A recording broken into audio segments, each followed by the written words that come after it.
Pour nous, ce ne sont que les petits-enfants de notre adorable fille, a dit ma mère au téléphone. J'ai demandé, savez-vous qui la finance réellement? Il y a eu un long silence. J'entendais presque son cerveau essayer de traiter ce que je venais de dire. Mais revenons un peu en arrière.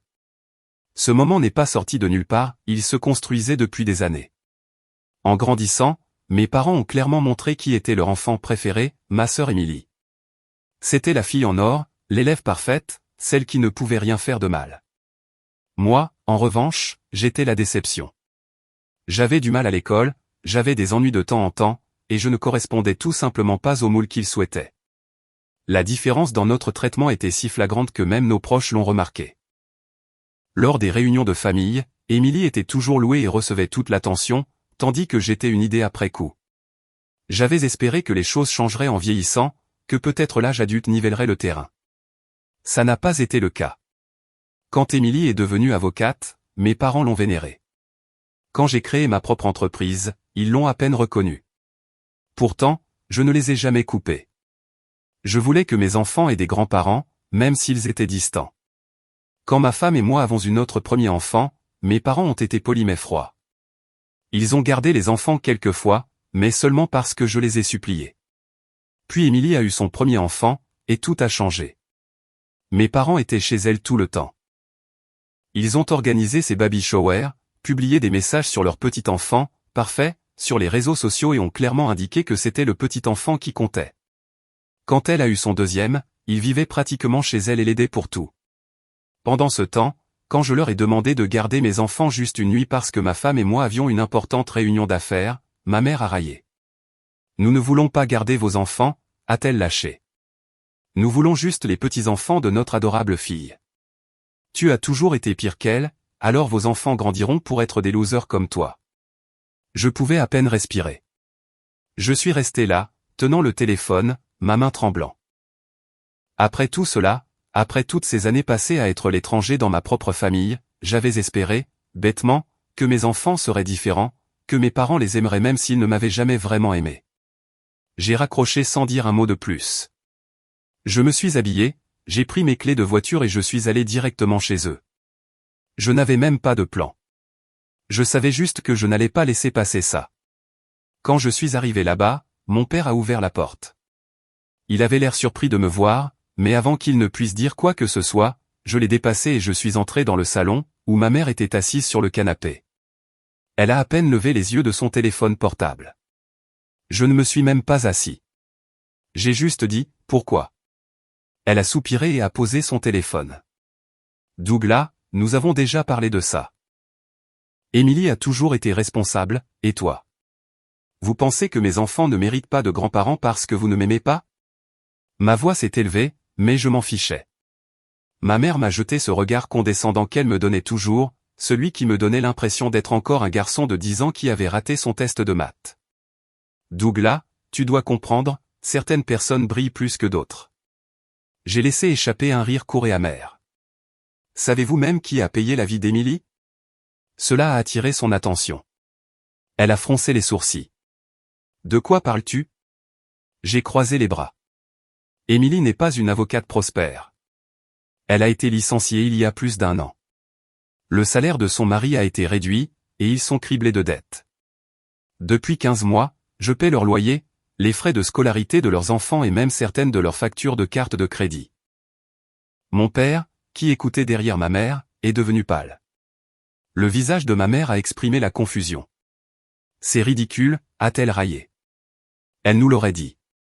Elle ne l'a pas fait parce qu'elle ne voulait pas que vous sachiez que votre fille parfaite était en difficulté. Et avant que vous ne commenciez à trouver des excuses, savez-vous pourquoi elle ne quitte pas son mari? Parce qu'il la bête. Et vous savez quoi d'autre? Elle déteste la façon dont vous la traitez comme une enfant. Elle se plaint que vous contrôlez chacun de ses mouvements. La mâchoire de ma mère s'est littéralement décrochée. Pour la première fois de ma vie, je l'ai vue sans voix. Mon père avait l'air de quelqu'un qui venait de recevoir un coup de poing dans l'estomac, et ce n'était que le début. Silence. Ma mère s'est contentée de me fixer, les lèvres légèrement entr'ouvertes, tandis que mon père s'est assis dans son fauteuil, l'air pâle. Ce n'est pas vrai, a finalement murmuré ma mère. Émilie nous l'aurait dit. J'ai secoué la tête. Elle ne l'a pas fait parce qu'elle savait que vous ne le croiriez pas. Elle a perdu son emploi il y a plus d'1 an, le salaire de son mari a été réduit, ils sont endettés. C'est moi qui les maintiens à flot. Mon père a passé sa main sur son visage. Pourquoi ne serait-elle pas venue nous voir? Parce que vous n'écoutez pas. Vous la traitez comme une enfant. Elle ne veut pas entendre dire qu'elle vous a déçu. Ma mère avait toujours l'air dubitative. Mais elle semble heureuse, a-t-elle lâché? Elle fait semblant. Pensez-vous vraiment qu'elle va publier en ligne comment son mari la contrôle, comment il l'a mise enceinte exprès pour qu'elle ne le quitte pas? Ça a fait mal. Le visage de ma mère s'est crispé. Mon père a murmuré, Jésus, entre ses dents. J'ai laissé échapper un bref rire. Et le meilleur? Elle se plaint de vous. Elle dit que vous l'étouffez, dit que vous êtes envahissant. C'est pourquoi elle ne vous dit rien. Ils avaient l'air vraiment ébranlés maintenant. Pour une fois, ils n'avaient pas de réponse. Ma mère a parlé la première. Nous devons lui parler. J'ai acquiescé. Et vous devez vous demander si vous êtes prêts à être les grands-parents de tous vos petits-enfants, parce que j'en ai assez de vous courir après. Je me suis retourné pour partir. Mon père a dit doucement, Douglas, nous sommes désolés. Je ne me suis pas retourné. On verra. Je suis sorti en pensant que c'était fini. Ça ne l'était pas. Je pensais que c'était la fin. J'avais dit ce que j'avais à dire, je m'étais éloigné et je me suis dit qu'ils allaient enfin se réveiller ou reprendre leurs vieilles habitudes. Le lendemain matin, mon téléphone s'est mis à vibrer sans arrêt. D'abord, c'était Émilie, puis son mari, puis ma mère. Je les ai tous ignorés au début, mais ensuite Émilie a envoyé un texto, « Faites sortir maman et papa de mon appartement maintenant ». Ça a attiré mon attention. J'ai appelé Émilie. Elle a décroché immédiatement et a chuchoté avec colère, « Qu'est-ce que tu leur as dit, bordel ?» Avant que je puisse répondre, j'ai entendu des cris en arrière-plan, la voix de mon père, forte et en colère, puis la voix d'un homme, le mari d'Émilie, criant en retour. « Est-ce qu'ils se battent ?» ai-je demandé. « Oui. Papa s'est pointé ce matin en exigeant des réponses, et maintenant lui et Eric sont sur le point de s'entretuer dans mon salon. Viens ici avant que quelqu'un n'appelle la police. » J'ai pris mes clés et je suis parti sans dire un mot de plus.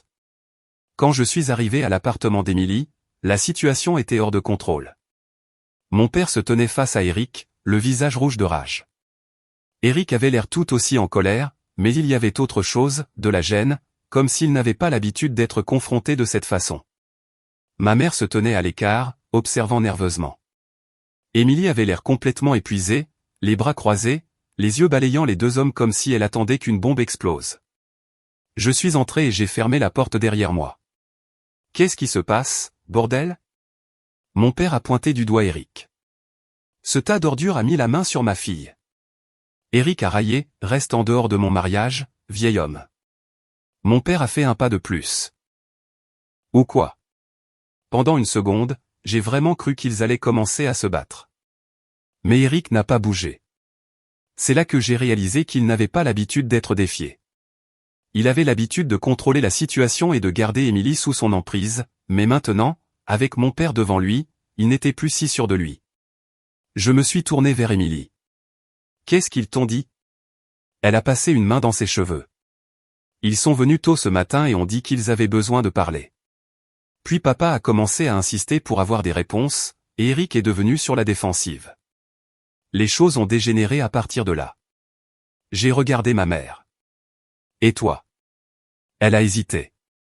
Je voulais juste comprendre pourquoi elle ne nous l'avait pas dit. J'ai laissé échapper un bref rire. « Eh bien, félicitations, maintenant vous savez. » Émilie a laissé échapper un soupir de frustration. « Je t'avais dit de ne rien dire, Doug. Maintenant, tout est pire. » Je l'ai regardé, puis Eric, puis mon père. Non, ça ne l'est pas. Pour la première fois, il est hors de contrôle. Les yeux d'Eric ont brillé de colère. Ce ne sont pas tes affaires. Je me suis approché et j'ai baissé la voix. Tu en as fait mes affaires à la seconde où tu as commencé à traiter ma sœur comme une ordure. Il m'a fusillé du regard, mais j'ai vu l'étincelle de quelque chose d'autre, de l'incertitude. Mon père s'est tourné vers Émilie. Fais tes valises. Toi et les enfants, vous venez avec nous. Eric a laissé échapper un rire rauque. Elle ne va nulle part. Et puis, à ma grande surprise, ma mère a parlé. Si, elle y va. Eric l'a regardé, visiblement surpris. Émilie a hésité, ses yeux balayant chacun d'entre nous. Elle était coincée dans ce cycle toxique depuis des années. Je savais qu'elle avait peur. Je savais aussi que c'était son moment, sa chance de se libérer enfin. Et puis, elle a fait quelque chose qu'aucun d'entre nous n'avait vu venir. Elle a dit, d'accord. Le visage d'Éric s'est assombri. Tu n'es pas sérieuse. Émilie a pris une profonde inspiration. Si, je le suis. Éric a fait un pas vers elle, mais cette fois, mon père lui a barré le chemin, si tu la touches, je te tuerai, a-t-il dit d'une voix froide. Éric n'a pas bougé. Il est resté là, les poings serrés, respirant bruyamment. Et puis il a dit, vous allez le regretter. C'est là que j'ai su que ce n'était pas fini, loin de là. Éric est resté là un moment, respirant bruyamment, ses poings se serrant et se desserrant comme s'il se demandait s'il devait donner un coup de poing. Mais avec mon père entre lui et Émilie, il n'a pas osé. Vous faites une erreur, a-t-il dit en regardant Émilie. Vous croyez qu'ils vont vous sauver? Ils ne feront que vous contrôler comme ils l'ont toujours fait. Émilie a hésité. C'était la partie d'elle qui avait été conditionnée à douter d'elle-même, la partie d'elle qu'Éric avait manipulée pendant des années. Mais ensuite, elle a redressé les épaules et a dit, je prendrai mes chances. Éric a laissé échapper un rire amer. Puis, sans dire un mot de plus, il a pris sa veste et est sorti en trombe, claquant la porte si fort qu'un tableau sur le mur a tremblé. Le silence qui a suivi était pesant. Émilie est restée là, les bras enroulés autour d'elle, fixant la porte comme si elle n'arrivait pas à croire ce qui venait de se passer. Ma mère a expiré en tremblant. Mon père a passé sa main sur son visage et s'est assis sur le canapé comme si le poids de tout cela venait de le rattraper. Finalement, j'ai dit, eh bien, c'était dramatique. Émilie a laissé échapper un rire court et lassé et a secoué la tête. Ouais, sans blague. Nous nous sommes tous assis dans le salon. Pour la première fois depuis des années, on avait l'impression d'avoir une vraie conversation de famille. Émilie s'est confiée davantage sur sa situation, avouant à quel point elle s'était sentie piégée pendant si longtemps. Mon père est resté silencieux et a écouté. Ma mère avait toujours l'air dépassée, mais à ma grande surprise, elle a en fait montré de l'inquiétude au lieu de simplement hausser les épaules. Je ne comprends tout simplement pas, a-t-elle murmuré. Pourquoi ne nous l'as-tu pas dit avant? Émilie a soupiré. Parce que je savais que vous me jugeriez, et je savais que vous essaieriez de réparer les choses à votre façon au lieu d'écouter ce dont j'avais besoin. Ça a frappé ma mère de plein fouet. Elle a acquiescé lentement, comme si elle commençait enfin à comprendre. Puis, comme on pouvait s'y attendre, le changement s'est produit. Malgré tout, mes parents ont toujours fait passer Émilie en premier. Ils ont immédiatement commencé à parler de la façon dont ils pouvaient l'aider, proposant de la laisser emménager avec eux, disant qu'ils l'aideraient avec les enfants, faisant des projets. Je me suis assis et j'ai regardé parce que je savais exactement comment ça allait se passer. Ils allaient se rallier autour d'elle parce qu'elle était toujours leur fille en or. Mais quelque chose était différent cette fois-ci, parce que lorsque mon père s'est tourné vers moi, il a dit, Douglas, je sais que tu as beaucoup fait pour elle. Je ne réalisais pas à quel point. J'aurais dû. J'ai juste acquiescé. Oui, vous auriez dû. Pour la première fois, il n'est pas devenu sur la défensive. Il s'est contenté d'acquiescer en retour. Et c'était le début de quelque chose de nouveau. Quelques semaines ont passé. Émilie est restée chez mes parents pendant qu'elle réfléchissait à la suite. Les choses n'étaient pas parfaites, mais elles étaient différentes. Mes parents la favorisaient toujours, mais ils faisaient aussi des efforts pour m'inclure davantage. Mon père m'a même appelé plusieurs fois juste pour parler, ce qu'il n'avait jamais fait auparavant. Mais un soir, j'ai reçu un texto d'un numéro inconnu, tu crois que c'est fini? Surveille tes arrières. Je savais exactement de qui il s'agissait. Le lendemain matin, je me suis présenté chez mes parents. Émilie était assise dans la cuisine avec ma mère, en train de boire du café. Elle avait l'air fatiguée mais plus elle-même, plus forte. J'ai posé mon téléphone sur la table. Éric essaie de démarrer quelque chose. Le visage d'Émilie s'est crispé. Elle a lu le message et a soupiré. Ignore-le. Il essaie juste de te faire peur. Il n'essaie pas de me faire peur, ai-je dit, mais je ne lui fais pas confiance pour ne pas faire quelque chose. Quelque chose de stupide. Juste à ce moment-là, mon père est entré. Qu'est-ce qui se passe? Je lui ai montré le texto. Il l'a lu lentement, puis m'a regardé. Tu veux que je m'en occupe? Ça m'a surpris. Vous, ai-je demandé. Il a acquiescé. Oui, moi. J'ai étudié son visage. Il était sérieux. Pour la première fois de ma vie, mon père me défendait sans que j'aie à le demander. J'ai expiré et j'ai secoué la tête. Non, je m'en charge. Il a acquiescé. D'accord, mais s'il essaie quoi que ce soit, appelle-moi. Je ne sais pas pourquoi, mais ça m'a touché plus que tout. Il ne m'avait jamais soutenu auparavant, pas comme ça. Et pour la première fois, j'ai eu l'impression d'avoir un vrai père. Je n'avais pas peur d'Eric, mais je connaissais les gars comme lui, des lâches qui ne se sentent puissants que lorsqu'ils sont en contrôle. Et maintenant qu'il l'avait perdu, il était imprévisible. Je m'attendais à moitié à ce qu'il essaie quelque chose, mais je ne pensais pas que ce serait si tôt. Ce soir-là, j'étais en train de fermer mon magasin quand j'ai remarqué une voiture qui tournait au ralenti de l'autre côté de la rue. Au début, je n'y ai pas prêté beaucoup d'attention, mais ensuite la porte du conducteur s'est ouverte et Eric est sorti. J'ai soupiré. Bien sûr. Il s'est dirigé vers moi avec ce sourire suffisant, les mains dans les poches de sa veste. Alors, c'est de là que vient tout l'argent, hein? Ton petit commerce. Je n'ai pas répondu. J'ai juste croisé les bras et j'ai attendu. Il a fait un pas de plus. Tu crois vraiment que tu as gagné, qu'elle restera loin de moi pour toujours? Tu ne la connais pas comme je la connais. Elle a besoin de moi. J'ai ri. Elle a besoin de toi comme d'une migraine. Ça a effacé le sourire de son visage. Tu t'es mêlé de mes affaires depuis le premier jour, en t'immisçant, en lui faisant croire qu'elle pouvait vivre sans moi. Elle peut vivre sans toi, ai-je dit. C'est un peu le but. Sa mâchoire s'est serrée. Tu es vraiment pénible, tu sais? Ouais, on me l'a dit. Il s'est approché et a baissé la voix. Je pourrais ruiner ta vie, comme tu as ruiné la mienne. C'est là que je l'ai senti, le changement, la tension dans l'air. Il ne faisait pas que parler, il essayait quelque chose. Je l'ai vu dans ses yeux. Il pensait qu'il pouvait m'intimider, peut-être même commencer une bagarre et en sortir vainqueur. Je n'allais pas le laisser faire. Alors, j'ai fait un pas en avant, réduisant l'espace entre nous. Vas-y, ai-je dit doucement. Essaie. Pendant une seconde, il a semblé qu'il allait le faire. Ses mains se sont agitées dans ses poches. Mais ensuite, il a hésité. Puis, j'ai entendu une autre voix derrière moi. Tu as un problème, Eric? Je me suis retourné. Mon père se tenait devant sa voiture, les bras croisés. Le visage d'Eric a changé. Il a reculé d'un demi-pas, ça ne te regarde pas, vieil homme. Mon père a fait un pas en avant. Si tu menaces mon fils.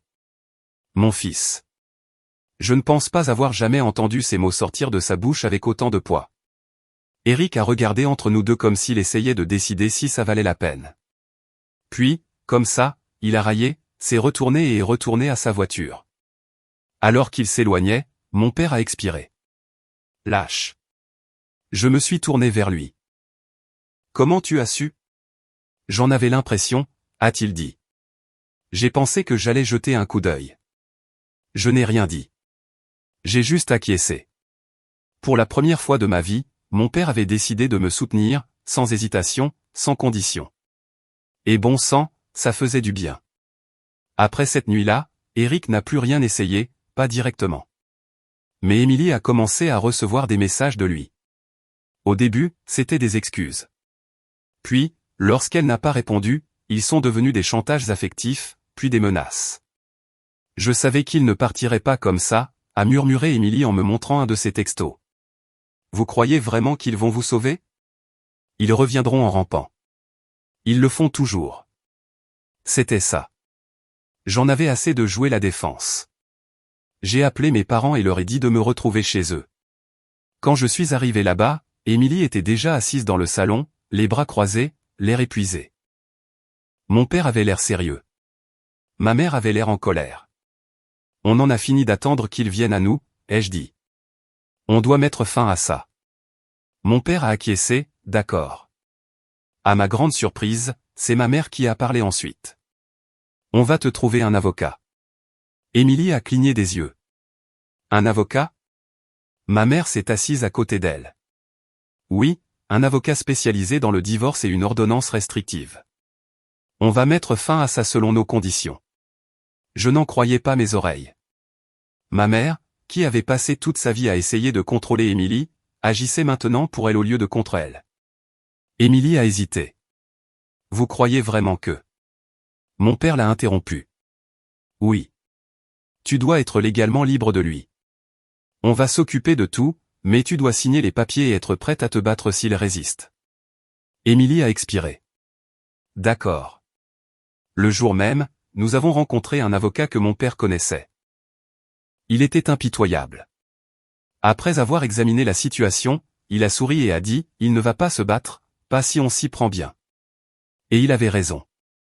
Eric a essayé de résister au début, envoyant plus de messages, faisant plus de menaces. Mais quand il a reçu un avis officiel de l'avocat, son attitude a changé. Il est soudainement devenu très coopératif parce qu'il savait que si ça allait au tribunal, il perdrait.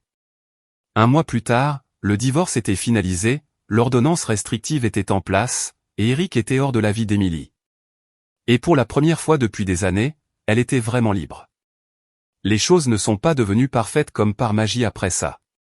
Mes parents étaient toujours mes parents, imparfaits, têtus et parfois frustrants. Ils favorisaient toujours Émilie de petite façon, mais ils avaient aussi changé. Ils me traitaient différemment maintenant, pas comme le mouton noir, pas comme la déception, comme un fils. Un soir, j'étais chez eux, assis sur le porche arrière avec mon père. On ne disait pas grand-chose, on buvait et on regardait la cour. Puis, sorti de nulle part, il a dit, « Tu as bien agi, Douglas. » Je me suis tourné vers lui avec surprise. Il a acquiescé. « Tu les as sauvés. » Pas nous. Toi, tu l'as fait. Je ne savais pas quoi dire. J'ai juste acquiescé en retour. Pour la première fois de ma vie, je n'avais pas l'impression de devoir lui faire mes preuves. Il savait déjà. Je m'attendais à ce que les choses se calment après le divorce, mais ce à quoi je ne m'attendais pas, c'est à quel point les choses se sont améliorées. Premièrement, Eric a eu exactement ce qu'il méritait. Le tribunal a jeté un coup d'œil aux preuves, aux témoignages d'Émilie, à l'ordonnance restrictive, même aux menaces qu'il avait proférées, et l'a complètement anéanti. Non seulement il a été forcé de payer une pension alimentaire et une pension alimentaire pour enfants, mais il a perdu tous ses droits de garde. Le juge a statué qu'il n'était pas apte à être en présence des enfants. Après tout ce qu'il avait fait, bien sûr, il a essayé de se battre, a fait une crise au tribunal, mais il n'avait rien, pas de stabilité d'emploi, pas d'avocat décent, et le pire pour lui, pas de contrôle. Il a perdu, pour la première fois. Émilie, elle, n'a pas perdu. Une fois la poussière retombée, une chose étrange s'est produite, mes parents, en particulier ma mère, ont en fait commencé à faire des efforts, pas seulement avec Émilie, mais avec moi. Ils m'ont invité plus souvent. Ils m'ont réellement posé des questions sur ma vie, sur mon entreprise. Mon père m'appelait juste pour prendre de mes nouvelles. Ma mère a commencé à envoyer des cadeaux pour mes enfants. Au début, j'ai pensé que c'était de la culpabilité, mais avec le temps, j'ai réalisé que ce n'était pas que ça. Pour la première fois, ils me voyaient comme plus que l'enfant à problème qui n'avait jamais été à la hauteur. Ils me voyaient pour ce que j'avais toujours été, quelqu'un qui prend soin des siens, quelqu'un de fort, quelqu'un qui méritait leur respect. Et le meilleur? Ils ont en fait commencé à traiter mes enfants comme de vrais petits-enfants. Ils ont gardé les enfants. Ils se sont présentés aux anniversaires. Ma mère a même commencé à se vanter d'eux comme elle le faisait avec les enfants d'Émilie. Je ne vais pas mentir et dire que ça a complètement effacé le passé. Ce n'est pas le cas. Mais pour la première fois, je ne me raccrochais pas à toute cette colère. Je ne courais pas après leur approbation. J'avais déjà ce qui comptait, ma femme, mes enfants, mon entreprise, et maintenant, une sœur qui était enfin libre, et peut-être, juste peut-être, une famille qui n'était plus brisée.